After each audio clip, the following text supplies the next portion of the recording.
Three, two, one, and we're live once again on HeroQuestFans. I have a special guest with me today, Amalgamash. You know him, you love him from YouTube and also on Twitch. I didn't realize he was there, but he's there, and I think he's going to come Sort back with a of. vengeance one of these days. Yeah, so definitely more popular than me. I'll go ahead and introduce you. We've had some technical difficulties today, so sorry about that.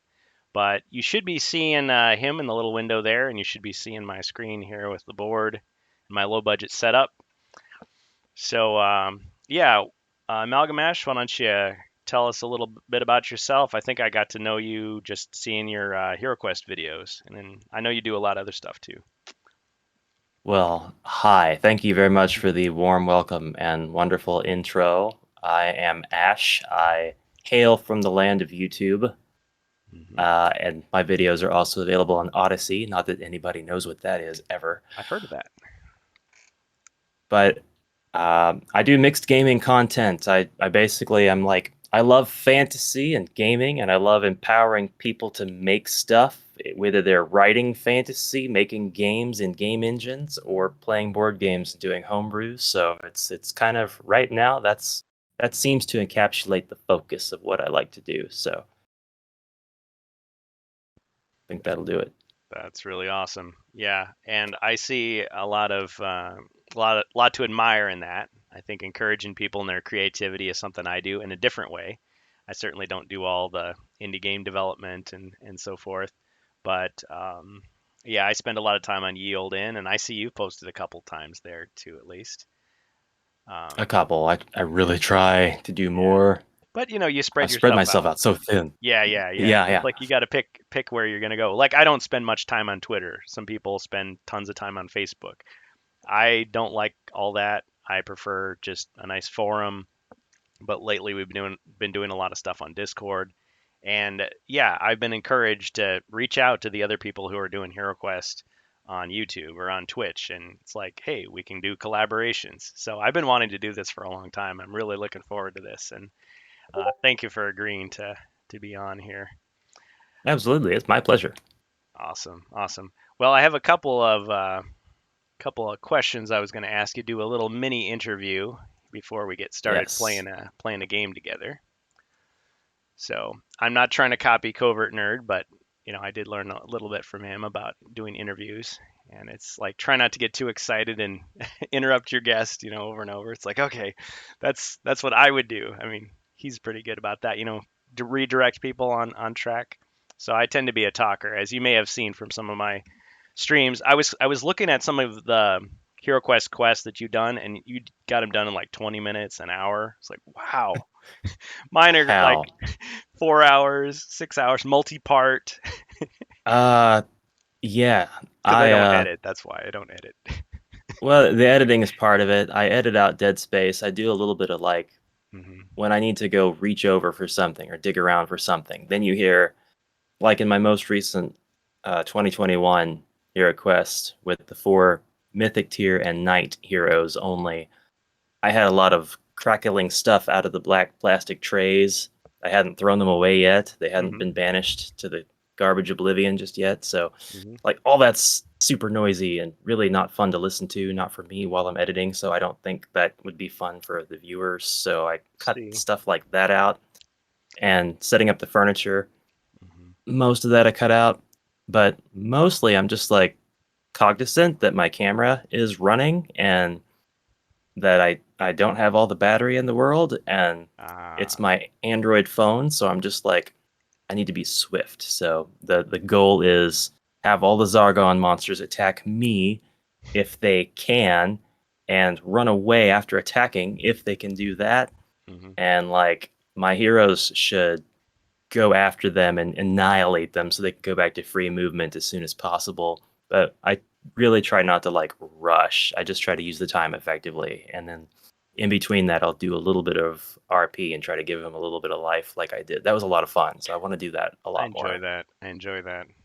And the people I played with, um, I think before COVID started, I was playing. Well, no, I should say it's the opposite. After COVID started, I was playing with people on Zoom, And yeah, we would have these really long sessions, a lot of banter.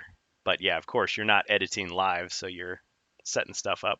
I was gonna say you could save all those clips that you cut out of all the crackling stuff and just use that as your ASMR, vibes. Oh, geez. That's actually how I started. What's I made these videos where I was just like, I was wearing gloves and just like showing all the tiles and like turning them over and rolling the dice. And I was like, I don't know, is this really what I want to do? But it was just my way of uh, rolling the dice? I rolling. get, Yeah, and I have punched satisfying tiles for me. out on camera, which you can only do once. But everything else, no, no, I don't. Crackling bags, eating the chips, Yeah, yeah, yeah. drinking the water. But the wooden dice, Yeah, yeah. Listen to that. yeah, they all have very unique noises. But yeah, they're nostalgic sounds that kind of bring you into the atmosphere of the game. But yeah, kudos on the presentation. Thank you. Um, yeah. So I guess my first real question here is, how did you first discover HeroQuest? And do you play outside of social media, or did you in the past? So this will be the first part of that's going to be a disappointing answer. Oh, it's I okay. have no idea how I discovered HeroQuest. I remember vaguely being a kid. I think I was about 12 years old, Hmm. and somebody, my mom or a neighbor, had found it at a junk store in town. They just found this complete copy of HeroQuest. It was on the dining room table, and they're like, "Here, uh, they found this and thought you might like it." Hmm. So I didn't have a lot of board games. I had like the Game of Life and Monopoly and all those others. And The I ones really liked everybody had. chess, but like this was different. This was like, Hmm. oh, this is like Dungeons and Dragons, which I'd never had, and I didn't even know how it existed. Um, so I broke open the game, and I mean, it wasn't sealed or anything. It was well loved. It was already well loved. It's the same copy that I have sitting back there on the shelf. Nice. And yeah, I thought it checked all my boxes. I thought that was awesome. I loved moving the goblins around on the board. I loved the idea of rolling and seeing these skulls in the dice. I loved the cards. So yeah, I it just appeared randomly as if fate, if that's not cheesy enough. Hmm. So I played it with my brother. I played it with our friend who liked to come over and who was actually into video games and board games and played all that stuff with us. And when I got older, I would always kind of revisit using the pieces and stuff in other games that I would play with my brother. Ah, And I did write in the back of my quest book. I'd have to go see what that quest looks like because I don't remember. I think that'd what be I did was fun. I just tried to fill every single square with an orc. Um, which God, why? But in adulthood, I went back to my mom's house asking about the game so I could pick it up and play it with my girlfriend, who is now my wife. And we have played it. We've played it with our married couple friends. We've played it Hmm. with our brother and sister in law, her sister and brother in law. And yeah, we've always played the classic version too. So far, I haven't played the new release outside of social media at all, which is Ah, fine. But yeah, that and same any here any actually. chance I get to break it out, I will break it out, and we'll play it with new folks who want to come over and make game night a thing. Which I think right now is just sister and brother-in-law, and that's totally fine because it's super easy for me to explain the rules and lay it out and get them acclimated to how it all works, and then I don't try to kill everybody like a good Zargon. I actually want them to like it and come back for round two. Then you And then can I try kill to them. kill them. Yeah, Yeah. then I try to steamroll them because it gets kind of hard to steamroll the heroes after quest number one. You've got to get Hmm. in for a few quests before it gets to be a challenge. The trial by fire. So you're more like a Grim Dead from the Japanese edition, where it actually tells you like, yeah, you could easily kill everybody, but don't really do it. Just act like you're gonna do it. That Just sounds very Japanese. Yes. scare them a little bit, keep them Yeah, humble, put and on then. the act. But if they die due to their own stupidity, well, that's not your Yeah. problem. And you got to be trying to die. I mean, I guess if you split up the group, especially in the first quest, that's like kind of asking for it. But Hmm. I'm at the same time, I'm like, are you sure you want to do that? Yeah, And got to usually split after up the to first few do more battles, it's damage. like, oh, even the goblin can really kick my ass. Yep. Yeah, maybe grouping up on the enemies is a good idea. Hmm. Even the smallest person can change the course of the future. They all have they all have weight. Yeah, nobody is made obsolete. A goblin is still a threat. All right. Good stuff. And I know that you're kind of limited on time, so I'll move this along. I figure this would hopefully be the first of many times that we see you here on HeroQuest Fans, or maybe I would join you on your spot or wherever. The next question, I know you've done several videos on this, so don't feel like you have to retread it, but if you had to summarize your thoughts after experiencing the remake, and I'm not necessarily talking about the mythic tier and all that extra stuff, Yeah, but the game that the world is getting now, the retail version yeah. of the game system, and maybe to a lesser extent, Keller's Keep: Return of the Witch Lord. What's your reaction, and how does it match up to your thoughts and feelings from the classic edition that you experienced early on? I just love that it's accessible. I love that I can go out and buy it for 100 around that MSRP and have the game again. The old games, they don't make them anymore. They can only be subtracted from existence, which is scary. When I recently had my Hmm. very bad error, my debacle where I lost 10 beast men and like 10 skinks, I'm like, Oh this yeah, sucks because they are erased. They're never coming back. There might be however many thousands or dozens of thousands or maybe 100,000 Beastmen figurines in the world. I've just taken 10 of them out. yeah. Well, And all the other collectors thank you for increasing the value of their pieces, but yeah, yeah, I I thought about that too. I experience a little bit of guilt when I buy pieces online from us because, like, I'm thinking, okay, I'm breaking up somebody else's set potentially. Do I really need this? Maybe I should 3D print it instead, you know? Yeah, the only thing I was sad about was the aesthetic being lost. Like it's Mm, it's new, it's fine, it's whatever. It's an alternative, but I love the late 80s, early 90s fantasy game mhm. aesthetic of Citadel Games Workshop. And the Abominations, once I saw those and I saw that the Chaos Magic had been renamed to Dread Magic, I'm like, those fools at Games Workshop or Yeah, whoever not wanting to give up those simple things yeah. so that we can have these more accurate to I what they wonder. were. But hey, not a big Yeah, deal. sorry, I didn't mean to. It's like I have to just let you talk instead of like firing up and doing in my own rant on top of what you're saying. Go, go, rant away, rant away. Actually, Strange Bus and I, another good friend of the channel on YouTube and Twitch, he and I were thinking that we should actually just do like a rant podcast where we take all the topics, all the side conversations that come out in these quests, and then just throw them into a just a passionate, screed that people can listen to if they really care. If you do that, it has to have an awesome name, Yeah, I have a few. Rogar's Hall or something. Mhm. Rogar's migraine headache or something. I don't know. Oh, we'll think about some ideas. But no, that's I appreciate you sharing, and yeah, definitely check out Amalgamash's videos on the remake. I especially liked your you did the mean tweets thing, sticking up for the bard and you gave it a good effort there, and Yeah, the druid and the thank you. warlock. It was a reach. Like I know it Yeah. was a reach, but it was like I had the idea, and I'm like, I can't not do it now. Well, and it worked. Actually, I was shocked how popular that video was. I think we did the predictions. It was like almost 10,000 views. But you hit on a moment in time. People are looking for information. I mean, some of my most popular ones were talking about the frozen horror, and it's like, okay, what did I say that was so interesting, or that?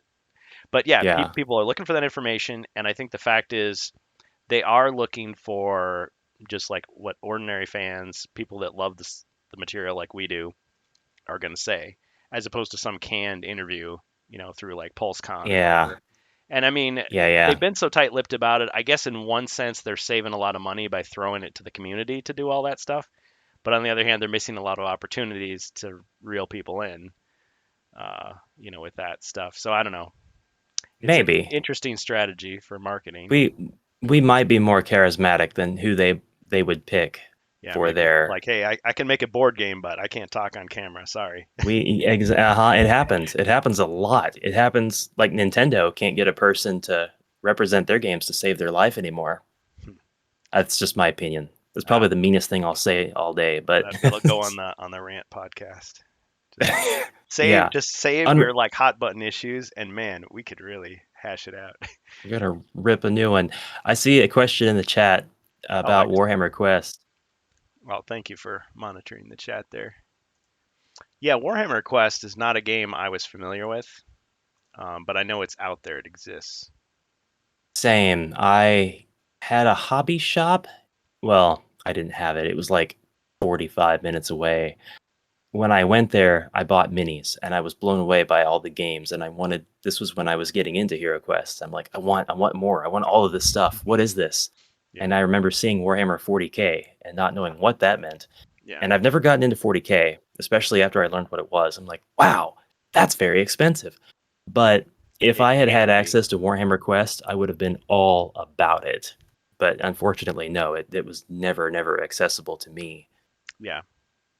It kind of still isn't. It's a very expensive No, game. you're 100% right about that. And actually, that I think was my biggest fear with the remake is are they going to make it accessible to the masses and keep it with that ideal of you buy the one box and then your creativity takes it off.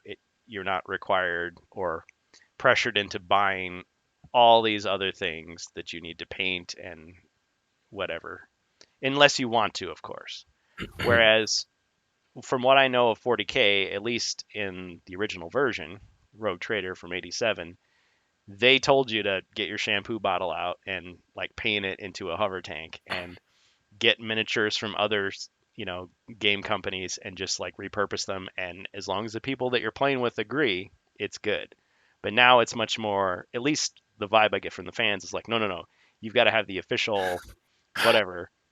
Just like you can't Well, use the old Pokemon cards, you gotta use the yeah. one with No, the yeah, right serial numbers or whatever it is. when you show up to a game and you've got your $80 Chaos Warrior pack that you got from your game store and you spent 6 hours painting, you don't want to play against somebody with a shampoo bottle.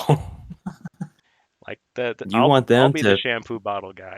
they'll But be yeah, like, "Come on." there's a certain pride, I guess, or a class, maybe a class warfare. It's like the rich kids, they can only play with other rich kids, and the It's poor kids. classist. Yeah, Warhammer 40K is a classist game, guys. You heard it here yeah, first. yeah. Allegedly. No, I think at its best, these game hobbies, yeah, they allow people to show off their skills, but not everybody has the skills, so or the funds to do it. Hmm. So I could imagine, like, if I owned a game shop, my thought would be like you would just have a set people could use, like they just come in and use it, you know, it'd be like nice, but I, Totally 100% agree. but yeah, Would not want anybody touching my classic games myself, but if somebody else did, that would be awesome. yeah, I have taken my classic Hero Quest into a game space before, like, and played it, but I mean, it was with friends and people would walk by and Yeah. make comments, but I mean, it wasn't like I just let total strangers like, Yeah, I don't want I'll to move run the that risk for of you. somebody pocketing the dwarf and taking off. Yeah. All right. So in the interest of time, let me just kind of forge ahead here. So I think you've probably covered this a little bit. What's your hope for the HeroQuest franchise moving forward? I mean, we know the Frozen Horror's coming out. What do you think they should do as far as releases go? I think they're on the right track to being transparent and not throwing too many hooks out there. I think they're kind of operating within their limitations now. Maybe a little bit. They've learned some things. I have faith in that, anyways, and hope that that's what the case is. But personally, I hope that I can re-obtain every single expansion that came out for the classic game, and I want them to also put out more new expansions, character expansions, maybe full campaign expansions. That would Hmm. be really awesome. They don't. I don't want them to be handled this. Obviously, everybody will say this after I say it. I'm just gonna get out of the way and say it first. Sure. I don't want them to be handled the same way as the Night expansion, but if they can be handled like all the retail stuff, Hmm. the Keller's Keep, um, hopefully the way the Frozen Horror is going to be handled, things like that, so Hmm. they're accessible for everybody and they Yep. are retail, then that would be awesome. That would be really cool, and then we could build on this giant HeroQuest world, and we could continue to play campaigns that have these interesting mechanics that get people thinking, how can I put a mechanic like this in my game? Because Amen, like brother. there's no ability like the Yeti hug in, thank God actually for that, in the rest of HeroQuest or the expansions. So when you come across that ability, you might hate it, but it'll get you thinking. But wait, I can change this because I have that power. I can make this. I can make different kinds of grapples in my game. I can make a grapple system. That's just the way my brain works, Oh anyway. yeah, yeah. We've started implementing WWE finishing moves to reverse it. Yes. So you roll Useful else. three white dice, and if you get one white shield, you negate the damage. Two, you escape. Three, you gotta name a move from pro wrestling, and you can do it on him and uh, do a point of damage. So you can use a full Nelson on the Yeti. Awesome. Yeah, you could. Yeah. Now that would be interesting if you're like holding him, so it's like, okay, does he get a chance to break out, or do you choke him out, or what happens? You know? You enjoy a mutual hug. Yeah. Oh. Well, You, there is you the parlay deck. You know, there's always that. I need to look at that stuff. Yeah. I have not taken the time to look through all of that stuff, and I need to look at all of it. I need to just maybe do it on camera so I can feel like I'm getting work done at the same time. There you go. Okay. Well, the last part of the interview, and thanks for being a good sport about all this. You want to go ahead and plug your channel and projects, anything? Shout out to what you're doing. I mean, I'll link everything in the description once the video is actually posted, but Sure, absolutely. mhm. Thank you for that. My channel is on YouTube. It's Amalgamash. It'll be in the links. I do a lot of mixed stuff on there, so it's an amalgamation. That's kind of the point of it. I got a couple videos on there that are entire series, and they just don't get a whole lot of views. But like, I love what I'm doing, so I got to keep doing it. That's the key. Um, but the HeroQuest and general TTRPG stuff, you see it in the background there. I've got more than any person has a right to have.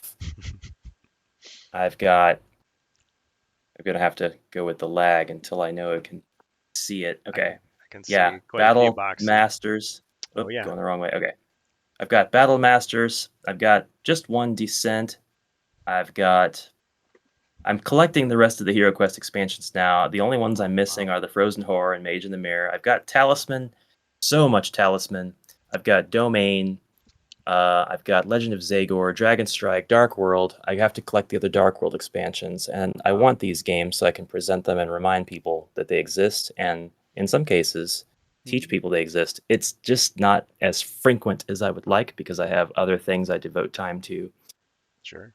But other projects, I host what are called game jams, and I'll be hosting a couple this summer with a theme. And what those are is people can use programs of their choice. Now I got to fix my webcam to create a video game. It doesn't have to be anything super complex as long as it follows a simple theme or a keyword or something that I throw out. And people can win prizes for doing that. So if Oh, you cool. like video games, I'm going to make the viewers sick by moving my camera around so much. I So apologize. a game jam. So like kind of like a programming camp slash contest. Yeah, sort of. There are a ton out there. Mine are like really long windows because I like giving people time to do stuff. But there are jams that are like, we're gonna have this jam on this day, and you have to make a game in 2 hours Ah, or something stringent like that. And I'm like, make an RPG, but make it in this engine, and you have 2 months. wow. And you just follow the rules of make sure you own the assets, and Oh wow. it's not like NSFW. So that's kind of some of the stuff I've got going on. Nice. That's not the angle I had that at. And what else? I really want to get into making a game book this year, so more on that later when I've got more than just a notepad file with ideas. Very cool. I think we did those in grade school, but I've never tried to do one as a grown up. I bet you could really come up with something cool I would love to. and then I share it want to with the talk about world. Fabled Lands one of these days. We're going to talk about Fabled Lands. Fabled Lands. That's the name of Dave Morris's blog, but what does it actually refer to? Fabled Lands is The audience is like screaming, like, "You don't know what Fabled Lands is."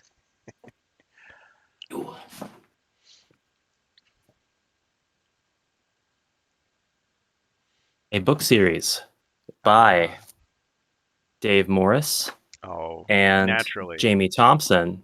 naturally. And these are horizontal progression game books. There are a total of 7. What that means is each one takes place in a particular region, and you can get to a point where you can leave via a port or rail or something and go to another region. And when you do that, you will go to one of the other books, and you can actually return because you can travel this world. Hmm. And you'll come across different side quests and stuff, the completion of which is tracked by your possession of keywords. So you'll be able to keep keywords, which I saw in one of those HeroQuest books that Yeah, I he flipped through. used those. Yeah, You I gotta haven't keep read any of words. his other books, but I presume, yeah, he does his own work, and these were the commissioned ones that he did through Milton Bradley. What It's is it called? genius. I love it. Yeah, That's the kind of stuff that I aspire Has like that inspires me for sure. sorry, Hasbro Bradley Limited. That's what it is. But yeah, he did pretty. Hasbro Bradley Limited. Yeah, and Corgi. Okay. Yeah. Well, awesome. Cool. All right. Well, with that, thank you for doing the interview. I think Thank you. maybe just to make this a little easier, I could just stop the stream and then we're gonna play a live game in the time remaining. Now, I think you said you've got till 6. Correct. I've Okay. got 511 right now. Okay. We got started a little bit late, so we'll just do what we can, and when you need to leave, that's fine. I was going to talk about the Frozen Horror some more, but we can do that anytime. And I think we'll both be covering that shortly. Anyway, I we're hope so. yeah. Did you see the videos from that Italian like ticket event where people were like opening up the boxes and like taking the Uh, pieces out and looking at them? I saw snippets, but my envy forced me to not watch the whole Oh thing man, I because wanted to do the I want unboxing. it. I want the unboxing. Right. This is the official Amalgamash unboxing. This is the HeroQuest fans unboxing. Yeah, Yeah. that was I'm like fun I with the game system, but yeah. Anyway, but no, I agree with everything you said there earlier about it being a retail release. I mean, if it wasn't, I've vowed that I'm not going to pre-order it. I'm going to wait until it hits the stores. I mean, even if that means okay, yeah, placing an order at Best Buy or wherever it happens to be, not GameStop this time. I feel like yeah. I learned my lesson. But if it means waiting a little bit, I'll wait a little bit. Yeah. If it's retail and it's not going anywhere, then that's Hmm. the best case right I, there. I That's won't what be they should be first, aiming for. but I won't be first anyway because they'll give it to a few people like they already have, and those people will review it first. But eh. I'm more concerned about what's inside the book, the text, than the miniatures, honestly. Because we've seen the miniatures, I feel like so much, we pretty much know. Like I can almost feel it in my hand, like what it feels like. That's the Yeah. most we've seen. But I want to know what they tried to fix, if anything. I don't have much faith that they did try to change anything, and I know that the fans will fix it for them, but I But guess, you shouldn't have to fix yeah, there'll be more your learning to do. It's like we're very, very, yes. very sorry. We want you to play these 3 free quests before you play the 3 official quests. And if you run into a Yeti, should that situation arise, here's what you do. We get a prequel quest that has like some way to negate the hug. Yeah, well, that's what I did when I played it with my brother. It was just like you meet an old wrestler in town, and he teaches you this escape technique. It's like, Yeah, oh, that would okay, be cool. pretty cool. So, Good way to keep things exactly as they were and not acknowledge that they were broken, but also give a way to an optional way for the mhm. player to navigate that, It's like, negotiate oh it. yeah, well, if you ever run into one of your opponents, here's what you gotta do. Listen Of to the course, it old would be Macho Macho Man. Man. Yeah, of course. Of course it had to be. All right, I'm going to stop the video and we'll start our game and we'll just cut it off when we need to cut it off. So thank you once again, Amalgamash. Everybody check him out. Rate, comment, subscribe, follow, smash his like button, donate on Patreon, do all the things that he's asking. Participate in his game jams. Check him out. All right, thank you. Check me out. Just check it out. Thank Yep. you. Mhm.